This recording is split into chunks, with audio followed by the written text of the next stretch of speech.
जान कहते हैं। हम अपनी जान के दुश्मन को अपनी जान कहते हैं। मोहब्बत की इसी मिट्टी को हिंदुस्तान कहते हैं, हिंदुस्तान कहते हैं। जो दुनिया में सुनाई दे उसे कहते हैं खामोशी, जो आंखों में दिखाई दे उसे तूफान कहते हैं। जो ये दीवार का सुराग है साहब, जो ये दीवार का सुराग है, चाइना अमेरिका पाकिस्तान साजिशों का हिस्सा है, मगर हम इसे अपने घर का रोशनदान कहते हैं, अपने घर का रोशनदान कहते हैं। परम सम्मानीय निर्णायक मंडल के सदस्य, सभा में उपस्थित सभी गणमान्य व्यक्ति, मैं श्रेया कापरे कक्षा 10वीं से आज देश प्रेम और राष्ट्र निर्माण के उपलक्ष्य में अपने कुछ विचार आप सभी के साथ साझा करना चाहूंगी। आजादी, आजादी का असली मतलब वही समझ सकता है जिसने कभी गुलामी की हो, और हम सौभाग्यशाली है कि हमने स्वतंत्र भारत में जन्म लिया। यूं तो आजादी की लौ 1857 में ही जल चुकी थी, जो वर्षाल बनके 1947 में हमारे देश को आजाद करवाई।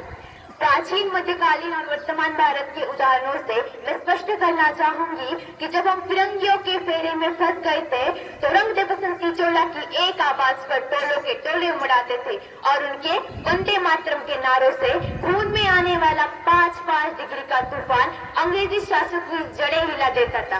तब लोग मर जाते थे, मिट जाते थे, फांसी चढ़ जाते थे, तो वो भी अपनी देशभक्ति साबित कर रहे होते थे, क्योंकि उस दौर की देशभक्ति की कसौटी थी।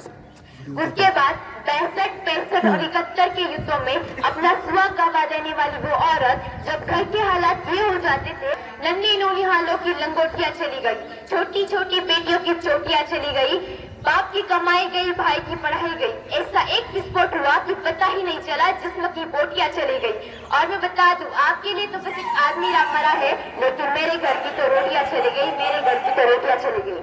वाले हालात पैदा हो जाने के बावजूद भी एक माँ अपने बेटे को सरहद पर दुश्मनों की धज्जियां उड़ाने के लिए भेज देती थी और पत्र लिखकर कहा करती थी कि अम्मा ने खत लिखा है बड़े ही चाव से, कि अम्मा ने खत लिखा है बड़े ही चाव से, पुत्र मेरे ना घबरा जाना, 1 इंच भी पीछे न हटना, चाहे इंच इंच कर जाना, इंच इंच कर जाना।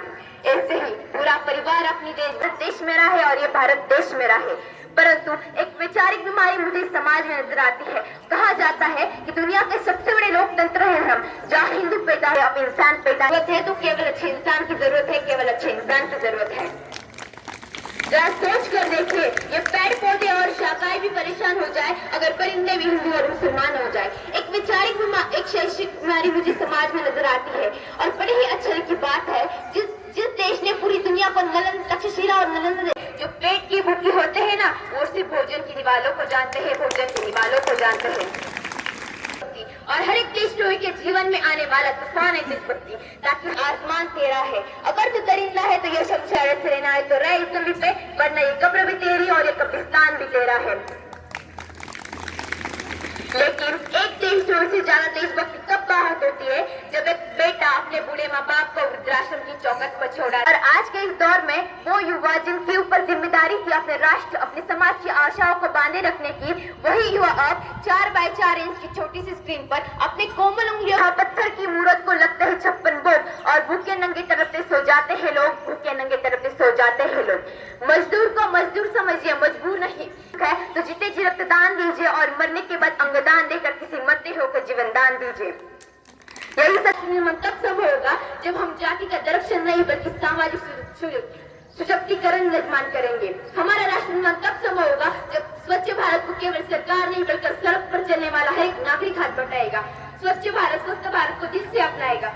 और असल मायने में हमारा राष्ट्र निर्माण तब संभव होगा जब एक गरीब बच्चा मध्याह्न भोजन के लिए नहीं बल्कि ज्ञान अर्जन के लिए सरकारी स्कूल पर चौखट पर कदम रखेगा। और हमारा राष्ट्र निर्माण तब तक संभव नहीं होगा जब तक एक नागरिक नैतिक रूप से सटीक, चारित्रिक रूप से भ्रष्ट, मानसिक रूप से निवालक, धार्मिक रूप से अंधा, राजनीतिक रूप से गंदा, स्वैच्छिक मान मूल्यों के आंकड़ों में जिन्न छिन्न पैपनामय अखंड भारत को खंड खंड करता रहेगा ना, तब तक हमारा राष्ट्र निर्माण संभव नहीं होगा। बड़ी बड़ी बातें नहीं, छोटी छोटी कोशिशें करनी होगी, क्योंकि ठोकर हमें पहाड़ों से नहीं पत्थरों से लगा करती है, पत्थरों से लगा करती है। I been an Indian, I been a student, I been a simple daughter of this motherland, feel proud to be Indian।